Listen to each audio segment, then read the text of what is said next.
జీవిస్తూ మరి లోకంలో ఎన్నో ఉన్నాయి, తినాలి, త్రాగాలి, పరిగెట్టాలి, ఏం చేయాలంటే లోకంలో ప్రతి ఆశలు, కోరికలు అన్నీ కూడా మాయ ఆశలు, మా కోరికలు కూడా చంపుకొని మేము దేవుని రాజ్యం కొరకు ఎదురు చూస్తున్నాం.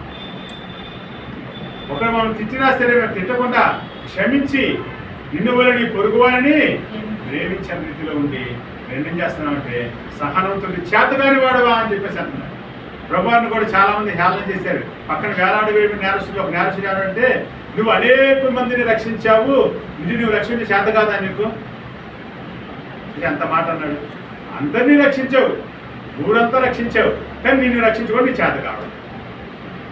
చూసారా, మరి ఆయన చేత కాకుండా ఆయన ఉన్నాడా? దేవుని ప్రభుత్వ తండ్రి చిత్తమును నెరవేరుస్తున్నాడు ఆయన లేఖనముల ప్రకారంగా కానివ్వాలి. మరి ఆయన అన్నారు, నేను తండ్రికి మొరపెడితే 12,000 సేనా వ్యూహములు వచ్చి ఇక్కడికి నన్ను రక్షించవా అంటున్నాడు. భూమంతా కూడా సర్వనాశనం 12,000